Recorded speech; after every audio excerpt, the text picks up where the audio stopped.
Les films basés sur des jeux vidéo sont en général nuls. Alors qu'en est-il des émissions de télévision? Salut tout le monde, c'est Xavier, bienvenue sur Watch Mojo Français. Et aujourd'hui on va faire le décompte des 10 meilleures séries télévisées basées sur des jeux vidéo. Wow, Sonic! The way you stood up to the mayor was epic! And the power of your mech suit is unparalleled! Pour cette liste, on va se pencher sur les meilleures émissions de télévision, passées ou présentes, qui sont basées sur, ou du moins inspirées par des jeux vidéo. Et non, pas de The Witcher, puisque la série est adaptée à partir des romans d'Andrei Sapkowski et non des jeux vidéo de CD Projekt. Today isn't your day, is it? Numéro 10, Earthworm Jim. En octobre 1994, un jeu appelé Earthworm Jim est sorti sur la Super Nintendo et la Sega Genesis. Il a connu un grand succès et une adaptation télévisuelle a été rapidement diffusée.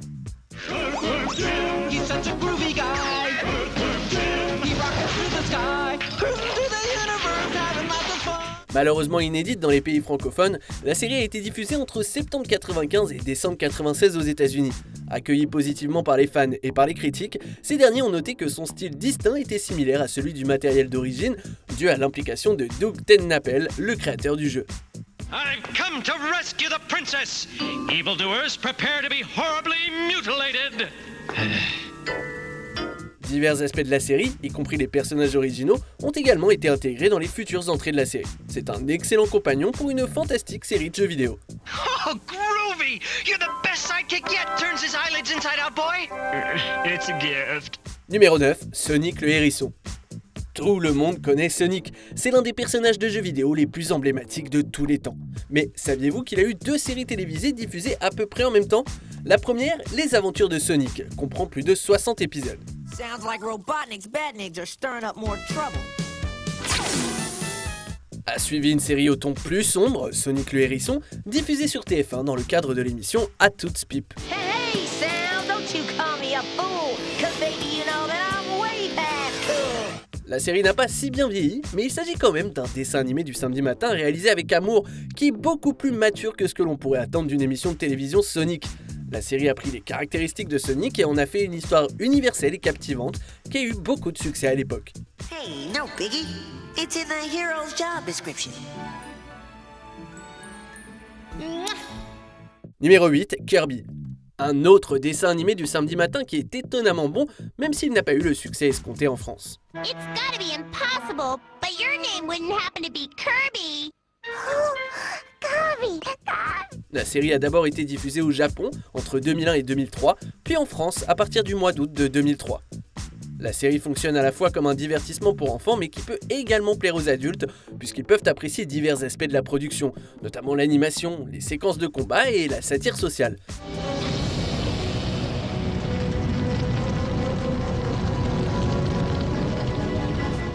Et il n'est pas du tout nécessaire d'être un fan dévoué du jeu de Nintendo pour apprécier cet animé. I'll have the Chateaubriand for 2 for my entree, and I'll start off with some snails. Don't have snails, they take too long. Numéro 7, Mythic Quest, le festin du corbeau.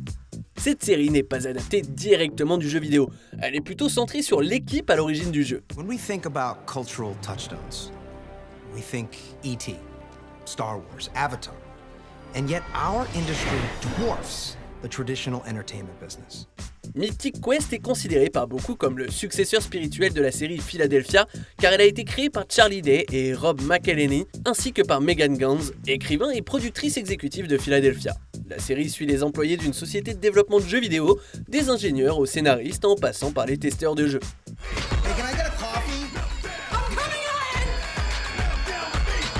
Imaginez The Office à Silicon Valley. Ça donne un aperçu hilarant des coulisses de la production de jeux vidéo et de ce qu'il faut faire pour demeurer sans cesse compétitif. I don't know why I know that. I just do. Numéro 6, Where in the World is Carmen Sandiego?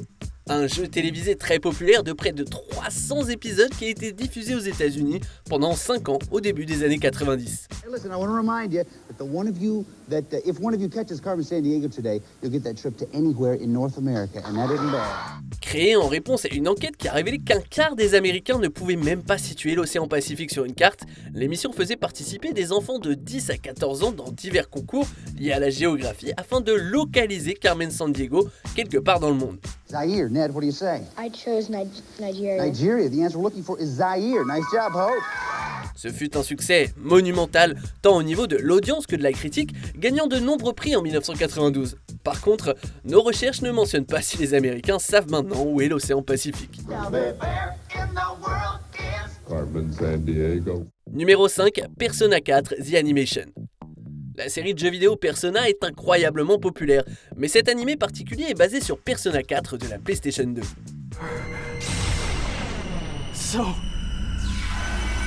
No!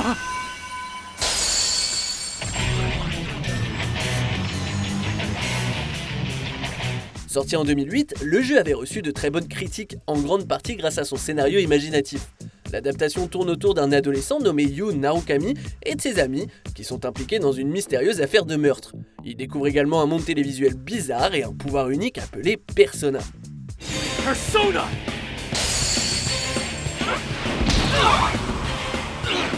C'est peut-être plus destiné aux inconditionnels de la série Persona, mais n'importe qui a joué devrait quand même apprécier. Dude, you can't hold all three of them at once! I can't, cause I'm the king. Numéro 4, Sonic Boom. Les séries télévisées Sonic ne semblent jamais durer très longtemps, mais elles laissent toute leur marque. Sonic Boom est la 5e série basée sur le personnage, mais aussi la première à être entièrement créée sur ordinateur. Knuckles, toss me one of those day old baguettes. Batter up!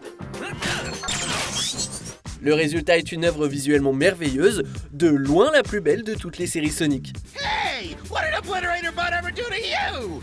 Other than try to obliterate you. C'est aussi une série surprenante par la quantité de violence et de thèmes matures qu'elle offre, comme de parler du concept d'égalité des sexes par exemple. Et même si elle a été nominée pour un Teen Choice Award en 2017, c'est bien plus qu'une simple émission pour enfants. What happened? I couldn't think straight. Nothing made sense. Yeah, you get used to it. Numéro 3, Castlevania. Castlevania a donné à Netflix ses lettres de noblesse. Il s'agit d'une superbe série télévisée qui a enrichi considérablement la franchise entière. What do you mean, no? That woman was the only reason on Earth for me to tolerate human life. La série est principalement basée sur Castlevania 3 Dracula's Curse, bien qu'elle adapte également des éléments de Curse of Darkness et Symphony of the Night.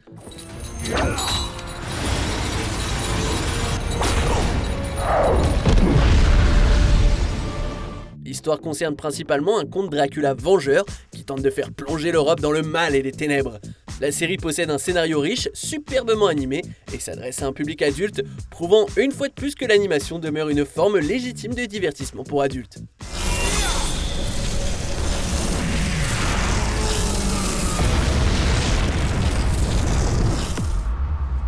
Numéro 2, Fate Stay Night Unlimited Blade Works. C'est encore un autre animé de courte durée, adoré par la critique et basé sur un jeu vidéo japonais populaire. Principalement adapté du roman visuel pour adultes sorti sur Windows en 2004, cet animé parle d'une bataille magique pour le Saint Graal impliquant des personnages historiques réincarnés.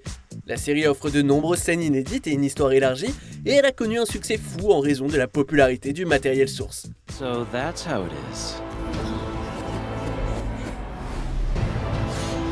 L'adaptation possède une excellente histoire et des personnages riches, mais vous pourriez aussi la regarder uniquement pour la qualité de son animation. C'est peut-être l'un des plus beaux animés jamais produits.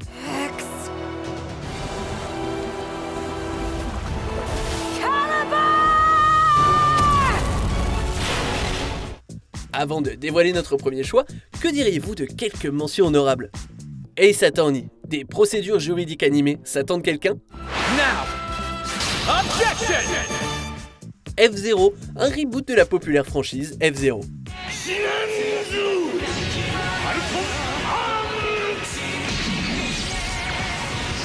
Super Mario Bros, la toute première série télévisée basée sur le fameux plombier. We've got to save his. Don't worry, Princess. Luigi and me'll climb that mountain before you can say spaghetti and meatballs. On arrive presque à la fin. Nous publions de nouvelles vidéos chaque jour, alors avant de continuer, abonnez-vous et activez la petite cloche et les notifications sur téléphone pour ne rien rater. Numéro 1, Pokémon. Eh bah, si vous l'aviez pas vu venir celle-là, l'animé a transcendé sa source de jeux vidéo, devenant l'une des franchises les plus populaires et les plus aimées de tous les temps. Oh, hi, Pikachu! Pika. Plus de 1000 épisodes ont été diffusés depuis sa création en avril 97, un an après la sortie japonaise de Pokémon Rouge et Bleu. La série et les jeux vidéo se complètent à merveille, chacun servant essentiellement de publicité pour l'autre, créant ainsi une boucle perpétuelle de popularité et de pertinence.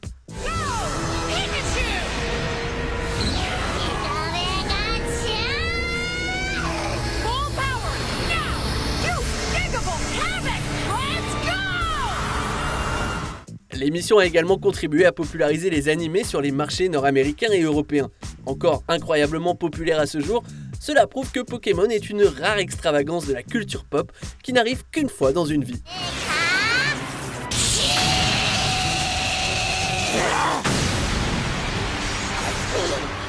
Si vous voulez encore plus de vidéos sur les jeux ou sur des émissions de télé, vous êtes à la bonne place. Alors regardez une autre de nos nombreuses vidéos et n'hésitez pas à nous dire ce que vous en pensez dans les commentaires.